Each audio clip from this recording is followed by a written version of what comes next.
Welcome to the Cabral Concept, where board-certified naturopath and integrative health practitioner Dr. Stephen Cabral shares how he was diagnosed at the age of 17 with a life-altering illness and given no hope for recovery. It was only after studying and traveling all over the world did he discover how to combine ancient Ayurvedic healing practices with state-of-the-art naturopathic and functional medicine to fully rebalance the body and re-energize it with life. It's time to discover how to get well, lose weight, and finally feel alive again. And now, here's your host, Dr. Stephen Cabral. Welcome back, everyone. Great to be here with you today. Hopefully you tuned into yesterday's Cabral HouseCall, where we answered more of our community's questions. We went over, off the top of my head, we went over gut dysfunction, circulatory issues, hip pain, and referred pain down the leg. We also spoke about female hormones. We talked about, let me see if I can refer back here, lightheadedness after meals. We talked about cobalt levels and the hair tissue mineral analysis.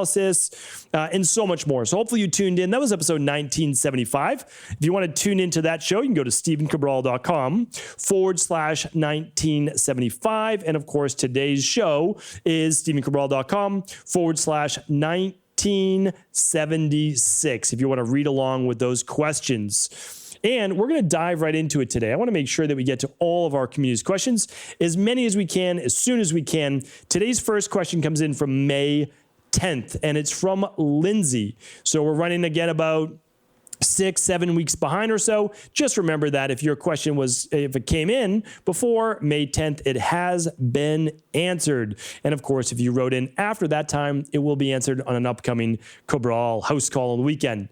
First question coming in from Lyndsey. Let's see what Lyndsey has to say here. Hi there. My background is I'm a 36-year-old female.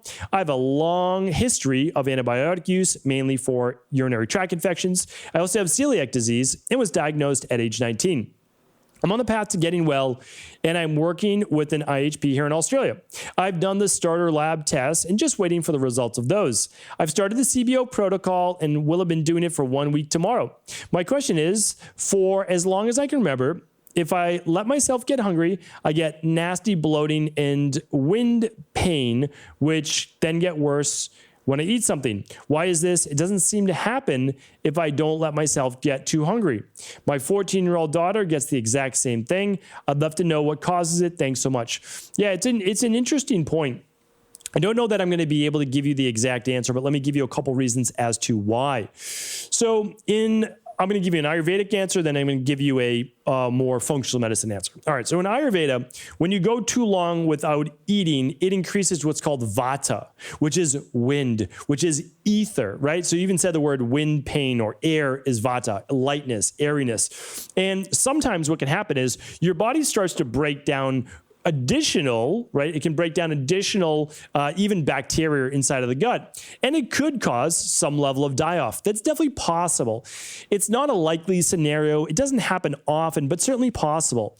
The other possibility is actually that you might have some H. pylori.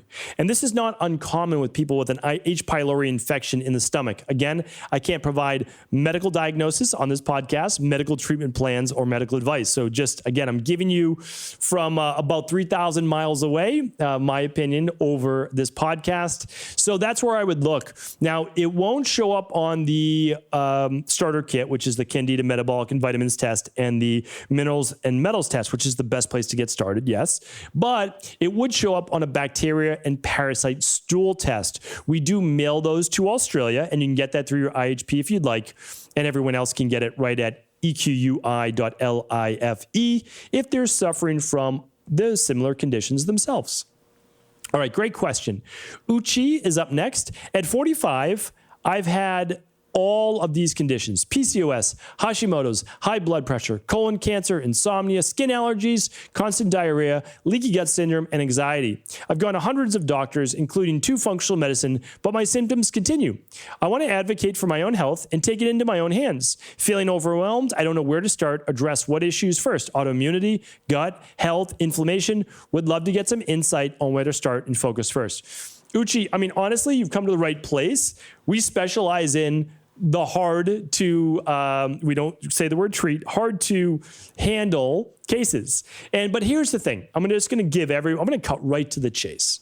If you've dealt with half a dozen to a dozen issues for years now, run the big 5 labs and add, if there's any digestive issues or skin rashes, also add the bacteria and parasite stool test. Okay. Will it be an investment? The answer is yes. Will it cut down years of trial and error? The answer is absolutely. Absolutely yes. And the reason is you're going to be able to figure out all of the underlying root causes.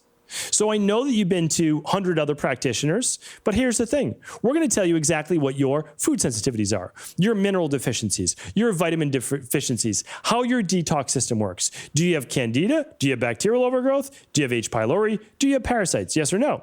What's your omega-6 to your omega-3 ratio? Do you have heavy metals? You're going to find all of those things out on the big 5 plus the bacteria and parasite stool test. So you can just go to equa.life/labs and you'll be able to find those out. Honestly, you've been suffering for too long.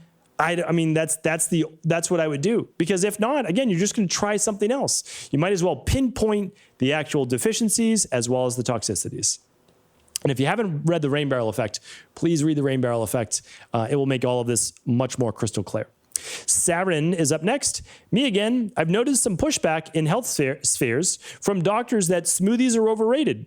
I enjoy them, but they're saying blended fruit and vegetables aren't nutritionally equivalent to the same fruit and veggie left whole even after some of the properties remain present. Blending breaks down insoluble fiber. There's also talk of natural sugars are released from within the cells of the fruit and become free sugars. Is there any truth to this? What are they saying? Or are they just bumping their gums? Keep up the great work. All right. Since I don't know any of the people that are saying this, they're absolutely, I love the term, I've never heard this before, bumping their gums. It's completely insane. It's completely insane to say that if you take this meal, let's call it, let's just say it's, what we would put in a smoothie, all right? Let's just say we put a couple wild blueberries. Let's say we put a half a frozen banana. Let's say we put some spinach in there, whatever you want. And let's just say you throw, if you wanted to, a couple macadamia nuts in there. I don't know, whatever you want to do. You put in some of your daily nutritional support powder. Here's the thing. And it's like we have to also, that's why I love Ayurvedic medicine and I love all the Eastern forms of medicine, because you also have to you want to blend common sense and like actual nature with state-of-the-art science. When you put food in your mouth, you masticate the food. You chew it up. If I take blueberries, I chew them up. I break down all of those cells, the cell walls, which does what? Releases those enzymes, which then does what? Helps the food digest in my stomach. When I put it in a blender, I do the same, only better than chewing, which takes less digestion. You chew fiber, insoluble, and a non-soluble fiber, which I have a podcast on. Blending is not going to make the insoluble fiber more soluble. That's not how it's going to work. It's the same food. I'm almost baffled. It's the same food. And you break down the walls using your teeth versus a blade in a blender. And when you put things in your stomach, they're going to be broken down with hydrochloric acid and pepsin as well. And then they meet the first part of the small intestine, which is the duodenum. And then they're going to be broken down further with more pancreatic enzymes. So it's just a lack. I've seen this a lot lately. People are trying to be contrarian and show you that they have somehow this hidden knowledge of science that other people don't have. But no, the only thing that you could say about blending, which again, I'm always giving you the unbiased answer, is that you could oxidize things too much, right? If you blend it up too much, like you keep it on for like 2 minutes, you bring more air in and it causes more oxidation. But here's the thing. If you drink it within a half hour, it's going to really be fine. Or I shouldn't say drink it within a half hour. I should say that don't overblend it, one. If you're going to overblend it for whatever reason, I don't know why anybody would, then you'll drink it in a half hour. What I do is I blend it maybe 30 seconds. Honestly, maybe 30 seconds. All you need to do is blend it till it's broken down, and then I drink it over the course of an hour to time release all of that nutrition. I love these types of questions. All right, Rhonda's up next. Hi, Dr. Cabral. I just started listening to your podcast and just can't get enough of the amazing health information you have made available. Thank you so much. By the way, thank you, Rhonda. Thank you, everyone who writes in and says all these kind things. Honestly, it's energy which keeps me going. It literally is bringing in me. It brings energy into my body, which then allows me, of course, to keep this going. I mean, we've kept it going now this is going on 6 years, almost 2,000 podcasts. All right. I have a question I'm hoping you can answer. I've been reading a lot about menopause, and I'm a bit spooked about what happens to your body when you lose estrogen. Therefore, I was wondering if there's anything we can do to delay menopause as far as the lifestyle is concerned. Also, one of my friends is in early menopause. She's only 44. Is there anything she can do to reverse it? Thanks again for everything you do, Rhonda. Rhonda, happy to help with this. And the answer is basically yes on all fronts. So to get an in-depth answer, I have a podcast. Based on the podcasts I've done, I put them on iTunes and other places under female hormones or under balancing your hormones. So you can find that right at stephencabral.com/podcast. But there's an in-depth course that I would love you to do. Small investment. It's at stephencabral.com/accelerators. You can also get there by going to stephencabral.com/courses. Look at the one called female hormones. It's going to answer this question from what to do to balance your hormones premenopause, perimenopause, which is menopause, and then postmenopause. Okay, so check that out. I would love for you to take that because it's going to give you in-depth information. If you're not, run these stress hormones, mood, and metabolism. It's going to let women know why they may have gone into early menopause.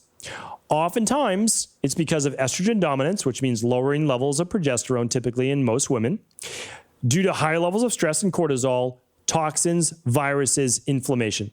All of that can be reversed. No doubt about it. So then women can get back their period. However, you can't change Mother Nature, right? So a woman only has so many ovulatory cycles. Once you are done with your ovulatory cycles, then you will naturally move into menopause. Now, what can you do about plummeting levels of estrogen? Well, it's not just plummeting levels of estrogen. It's plummeting levels of testosterone, DHEA, estrogen, and progesterone. So you really want to run that stress hormones, mood, and metabolism test to make sure if you're low on multiple that you bring those up only into natural levels. And we don't use hormones in our practice. We use natural protocols that allow women to produce more of their natural estrogen, progesterone, and testosterone. You might say, well, how do you do that post-menopause, right? Well, if you look at it, the adrenals still produce hormone after menopause as well. All right, so that was a lot of information, but it allows you to kind of enter it at any level that's right for you. Mandy's up. Hi, Dr. Ball. I have a question about my daughter. She is 5 and multiple times each week, she's waking up in the night crying with painful legs and feet. Can you offer any advice? Thanks, Mandy. Okay, I can. A lot of people call this growing pains. You know, and it very well could be. There's no doubt about it. However, these growing pains seem to be worse in children with lower levels of certain electrolytes. Those electrolytes are often and most notably magnesium and potassium.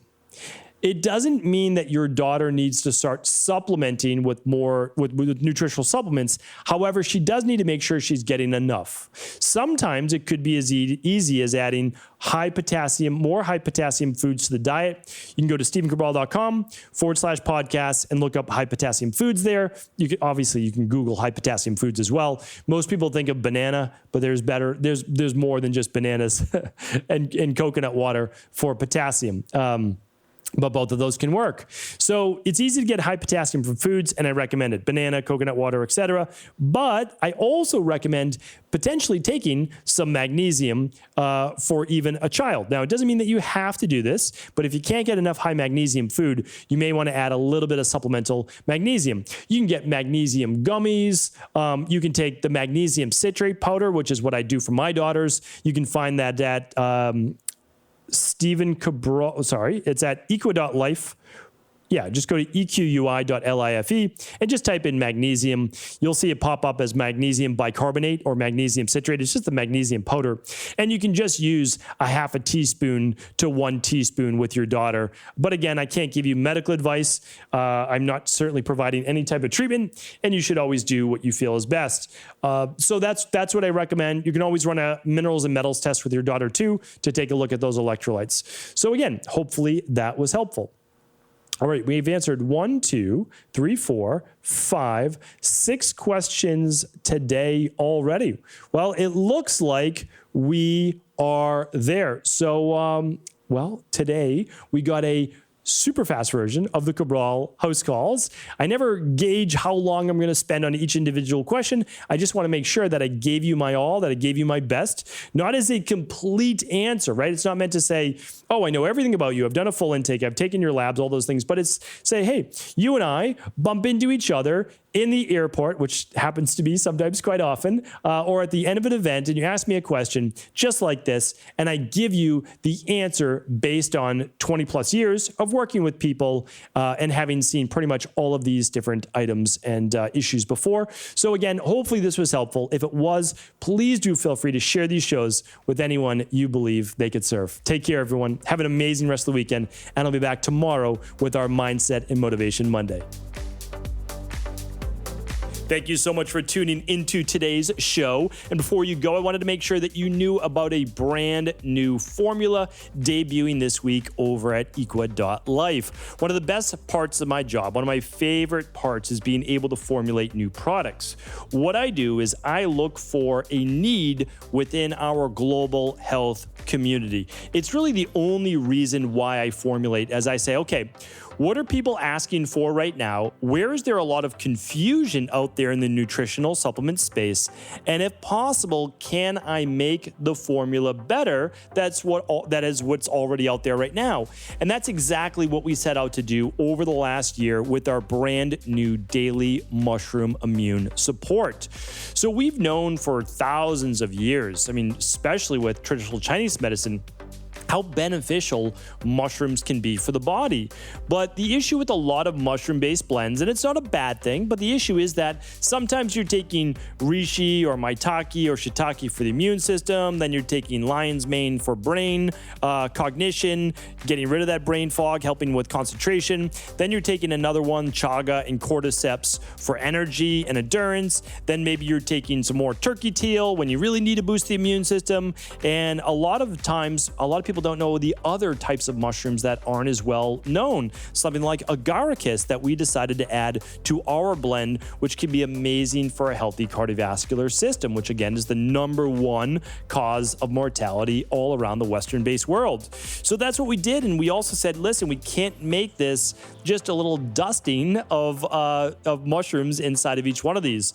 So what we did was we added 225 milligrams of reishi, chaga, lion's mane, cordyceps, maitake, shiitake, agaricus, and turkey tail. 8 of the absolute best mushroom blends out there, and we put them into one particular formula. So you get all 8 mushroom benefits in one, and it's as easy as taking 1 capsule at each meal. It's all that you need to do, and you get all the benefits of those. So this is the product I've been looking to use myself for years, and luckily now I get to have that in my own supplement cabinet, and I hope that you'll do the same. That is why, too, I just want you to know, whenever we create a new formula, if it's possible, my team knows that I love to be able to give it away. So this is not an inexpensive product for us to make. We make products that are super high quality. So again, you're charging a nominal fee for a really high quality product, and this is $49.95. It's a great product. It's well worth it for about $1.50 or so per day. Well, we're giving you it completely free though. So all orders over $149 at Equalife get a free bottle of daily mushroom immune support. You want to check it out. This is a limited quantity, 500 bottles. We're giving away completely free on all qualifying orders over $149 at equi.life. Take care, everyone. Hope you take advantage of this new product.